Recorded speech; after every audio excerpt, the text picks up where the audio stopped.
We've got the Cincinnati Bengals hosting the Jacksonville Jaguars.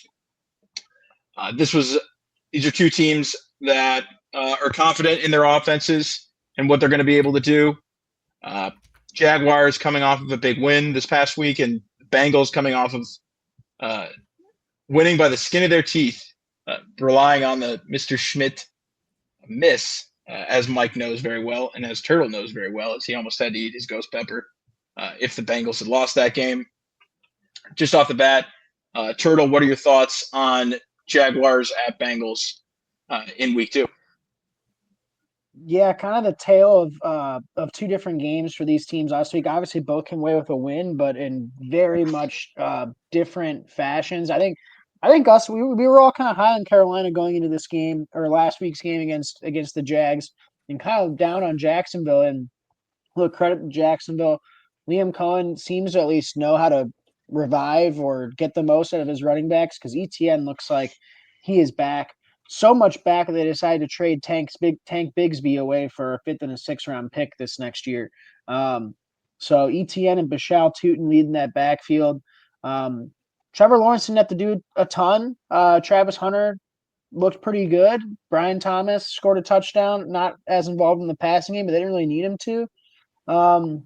My one concern for Jacksonville is obviously they played a Carolina offense that still seems like it leaves a lot to be desired, much to our dismay. I think we were all in Carolina, or at least I know I was.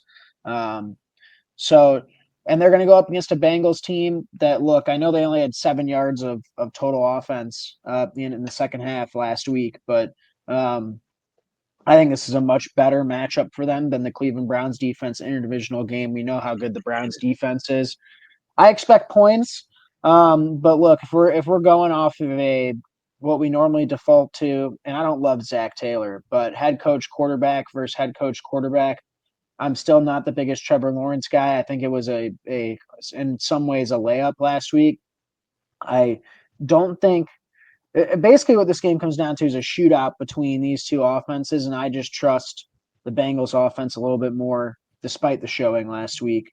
I still think that the back of the football card from that offense, so to speak, I just trust them a little bit more than I got to see a little bit more from Jacksonville. So give me the Bengals this week. But Jacksonville showed some life, but I think the Bengals are a more talented team. I'm with you there too, Turtle. And I honestly, one thing that really stood out last week was it looked like a lot of the times when Jacksonville was trying to get pressure on the quarterback, it was like their own defensive players were kind of picking each other off in terms of the routes that they were trying to take to get around the offensive lineman. It was just really sloppy stunt work to just try and create pressure. And I think that also comes with, probably running a bunch of different combinations as a defensive line, and what they're probably going to try and do here in Cincinnati to try and confuse Joe Burrow. I mean, a static front out of everything, over, under. It's just, you put that all up against Joe Burrow being able to, go out there and do what he has to do and not put up 17 points like he did last week. I think there's going to be a lot less pressure in his face. I think that is going to work to their favor. I love them -3 in this game. Not really sure on the total, but I mean, Bryce Young was 10th in time to throw last week. I mean, you give Joe Burrow 10th in time to throw or anything better, I mean, you're going to get carved up. I think just based off that unit with the inexperience and what they're probably still trying to work out, I think the Bengals offensive line will be able to hold up enough if they can't even get their stunts right to let Joe Burrow go ahead and take over this game. Yeah, for me, Go ahead, Christian. I just thought I thought I saw a little too much from their new signings, Jacksonville's new signings, Eric Murray at safety and Jordan Lewis at nickel. I thought they played way too well to really expect any consistency out of their performances. You add that with the fact that they're playing Joe Burrow this week.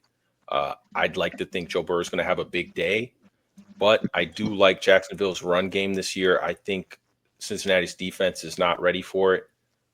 Jacksonville can definitely control the time of possession. If the spread was a little higher, I think I would take Jacksonville to cover, but 3.5 is kind of a tough spot for me. So I'm going to take Cincinnati, but I do think Jacksonville can definitely control the time of possession in this game. I just don't believe in their defense. I don't think they're going to be as great as they were in week 1.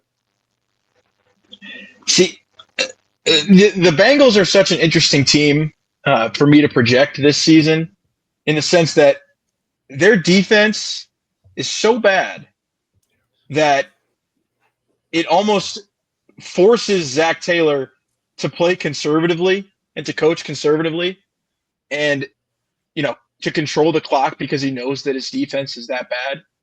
So it's just weird. It's like, not letting it's like driving a Lamborghini down the street and only going 20 miles per hour, because you've got this amazing, talented offense and this group of receivers and Joe Burrow, and you know that you could light it up with a shootout. But I don't know that they will. I think that they are going to play conservatively. I think this could be a game where Cincinnati tries to control the clock, because on the other side, they're not Jamar Chase and T. Higgins, but I do think that Brian Thomas and Travis Hunter have the opportunity to have huge games. So, and Travis Etienne showed you what he can do and solidified himself as the true RB1 of that offense. So, there are things to like. Obviously, not saying anything new here, but obviously a lot to like on the offensive side for both of these teams. I'm going to go with the better quarterback, which is affirmatively Joe Burrow.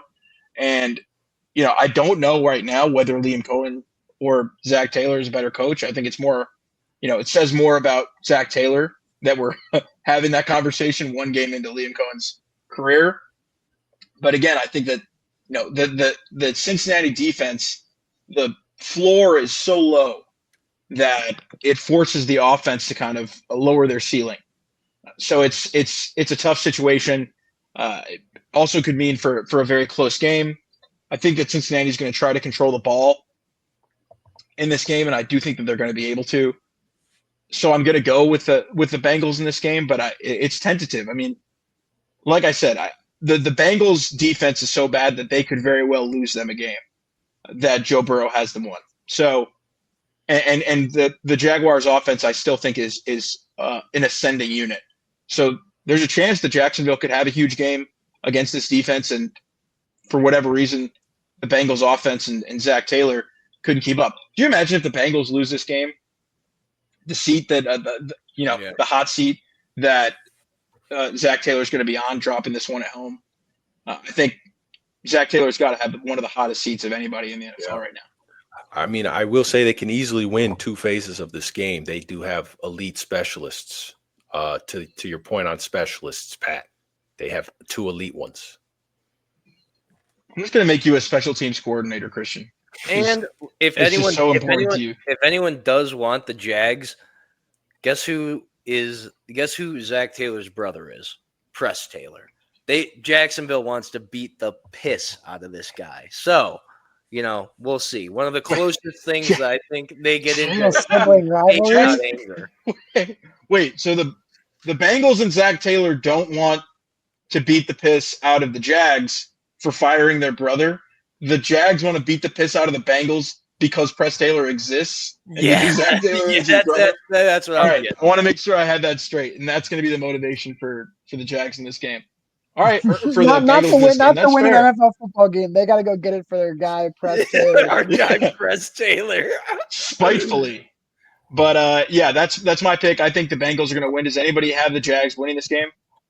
I think we're all I do like alternate spread, maybe plus like 5.5, plus 6, something like that. The more I think about this game, the more I think that Jacksonville has a chance. You know what I don't hate? Right. You know what I don't hate for this game? You go same game teaser, you tease the line up to 9.5, plus 9.5 for Jacksonville, and you tease the total down to 42.5. Those both seem like they should hit. Getting crafty. Yeah. Getting crafty. There's your total same game parlay for this game. Well, a teaser, but yeah, same thing. Or a teaser, sure. But yeah. Same thing. Alternate. You can get there too with an alternate spread. Yeah, you can. Just parlay them. It'll be the same price, but yeah. But however regardless. however you want to get there. Yeah, I like the Turtles same game parlay. Turtles teaser is probably better, but Yeah, Turtles aside from teaser that, is we can get it moved on here to